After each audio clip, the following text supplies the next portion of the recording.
आज की दास्तान है हीरोइन बनने का ख्वाब देखने वाली सिमरन सूद की। सिमरन की कहानी अपने आप में एक क्राइम थ्रिलर फिल्म है जिसमें बड़े बड़े सपने, फिल्मी चकाचौंध, धोखा, साजिश और कई कत्ल भी शामिल है। बॉलीवुड की पार्टियों में अपनी मौजूदगी से लोगों का ध्यान खींचने वाली सिमरन बेहद ही लग्जरी ज़िंदगी जीती थी। लेकिन सिमरन पर आरोप था कि वो अपनी खूबसूरती से अमीर जादुओं के साथ शारीरिक संबंध बनाती और उन्हें लूटती, फिर उनकी हत्या करवा देती थी। सिमरन पर अनुज कुमार टिक्कू के पिता प्रोड्यूसर करण कक्कड़, एयर इंडिया के इंजीनियर अनूप दास और उनके पिता की हत्या के आरोप भी लगे थे। कई हत्याकांड में शामिल रही सिमरन सूद के जुर्मों का खुलासा एक व्यक्ति ने किया जिसने एक दिन कार पार्किंग से जाते हुए एक अधेड़ व्यक्ति की हत्या होते हुए देखी थी। इस कहानी के 5 मुख्य किरदार है। पहला, सिमरन सूद जो एक मॉडल और एक्ट्रेस थी। दूसरा, विजय पलांडे जो एक गैंगस्टर था और सिमरन के साथ मिलकर जुर्मों को अंजाम देता था। तीसरा, करण कक्कड़ जो एक प्रॉपर्टी डीलर था। चौथा, अनुज कुमार टिक्कू जो एक एक्टर था। और पांचवा, अनुज का पिता जो अरुण कुमार टिक्कू और दिल्ली का एक बिजनेसमैन था। सिमरन का असली नाम सीमा सुरेंद्र नाथ दुसांझ था, जिससे मॉडलिंग में आने के बाद बदल लिया था। लुधियाना से ताल्लुक़ रखने वाली सिमरन ने आर्ट्स में डिग्री हासिल की। सिमरन बचपन से ही हीरोइन बनने का ख्वाब देखती थी। जब ये बात परिवार को बताई तो हर किसी ने साफ इनकार कर दिया और कहा कि अच्छे घर की लड़कियां फिल्मों में नहीं जाती है। परिवार से सपोर्ट न मिलने पर सिमरन सूद ने 1995 में अपना घर छोड़ दिया और मुंबई पहुंच गई। अपनी खूबसूरती के जाल में फंसाकर सिमरन ने मॉडलिंग की दुनिया में कदम रखा। उसे मुंबई में मॉडलिंग का अच्छा काम मिलने लगा था। फिल्म इंडस्ट्री की पार्टियों में सिमरन का आना जाना आम था, जहां वो बड़े बड़े लोगों से मिला करती थी। 7 अप्रैल 2012 की बात है। ओशिवारा की 25 माला हाई राइज बिल्डिंग के पार्किंग एरिया से गुजरते हुए एक शख्स की नज़र पहली मंजिल की खिड़की पर पड़ी। पहले खिड़की का पर्दा टूटकर गिरा, जिसके बाद एक बुजुर्ग व्यक्ति के साथ हो रही मारपीट नजर आई। उसने तुरंत बिल्डिंग के गार्ड से मदद मांगी और भीड़ इकट्ठा कर उस फ्लैट पर पहुंच गए और दरवाज़ा खटखटाया तो 2 नौजवान लड़के बाहर आए। जब उनसे बुजुर्ग व्यक्ति के बारे में पूछा गया तो उन्होंने कहा कि यहाँ कोई बुजुर्ग नहीं है, आप लोगों को गलतफहमी हुई है। हालांकि उन लड़कों के पैरों पर लगा खून बड़ी अनहोनी की तरफ इशारा कर रहा था। उनकी हालत को देखकर भीड़ ने फ्लैट को बाहर से लॉक कर दिया और पुलिस को खबर दी। जब पुलिस पहुंची तो दोनों शख्स बालकनी से कूदकर भाग चुके थे। जब पुलिस ने फ्लैट के अंदर देखा तो बाथरूम में एक बुजुर्ग व्यक्ति की लाश थी, जो अनुज के पिता अरुण कुमार टिक्कू की थी। मौत से पहले अरुण को टॉर्चर किया गया था और शरीर पर चाकुओं से वार किए गए थे। पुलिस का पहला शक अनुज टिक्कू पर गया कि उसने पिता की हत्या करवा दी होगी। जब अनुज ने बयान दिया तो जांच का एक नया एंगल सामने आया। अनुज ने बताया कि उसकी मुलाकात मुंबई में काम ढूंढते हुए सिमरन सूद से हुई थी।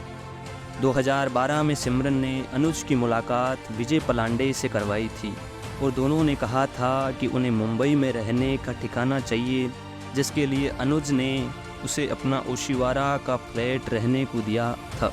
लेकिन बीतते समय के साथ सिमरन और विजय उस फ्लैट पर कब्जा करने लगे थे। उन्होंने अपने ग्रुप के बंदों को फ्लैट में ठहराया था और उनकी अय्याशी के लिए एक जर्मन महिला को भी रखा था। लेकिन अनुज के पिता अरुण को इससे आपत्ति थी, क्योंकि उस फ्लैट का अच्छा किराया मिल सकता था। जब विजय ने फ्लैट खाली करने से इनकार कर दिया तो अरुण कुमार टिक्कू फ्लैट खाली करवाने सीधे दिल्ली से मुंबई पहुंच गए, जिसके बाद उसी फ्लैट में उसकी हत्या कर दी गई। अनुज के बयान के बाद मुंबई पुलिस ने सिमरन सूद और विजय पलांडे को गिरफ्तार कर लिया। गिरफ्तारी के बाद विजय ने इकबाल जुर्म में बताया कि 7 अप्रैल की रात को उसने अपने साथियों के साथ मिलकर अरुण की हत्या की थी। लेकिन अरुण की हत्या से चंद रोज पहले 5 अप्रैल को प्रोड्यूसर करण कक्कड़ भी लापता हुए थे। करण के साथ उनकी ऑडी कार भी गायब थी। जब पुलिस ने इस घटना के बारे में विजय पलांडे से पूछताछ की तो विजय ने इस जुर्म को भी कबूल किया, जबकि करण कक्कड़ को सिमरन ने अपनी खूबसूरती के जाल में फंसाकर ब्लैकमेल भी किया था। लेकिन सवाल ये आता है कि आखिर सिमरन इस जुर्म की दुनिया में कैसे आई।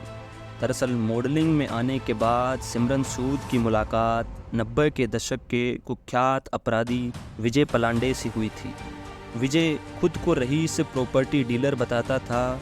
जब विजय को पता चला कि सिमरन महंगे शौक रखती है और उसे पैसों की ज़रूरत है, तो उसने सिमरन को अपने साथ काम करने का प्रस्ताव दिया और काम था अपनी खूबसूरती से अमीर जादों को फंसाकर उन्हें लूटना। सिमरन समझ चुकी थी कि सिर्फ मॉडलिंग की बदौलत शौक पूरे करना मुश्किल है, इसलिए उसने विजय से हाथ मिला लिया। विजय के साथ आने के बाद सिमरन एक लग्जरी ज़िंदगी जीने लगी थी। उसने अपने आप को खूबसूरत बनाए रखने के लिए मुंबई और दुबई में कई प्लास्टिक सर्जरी भी करवाई थी।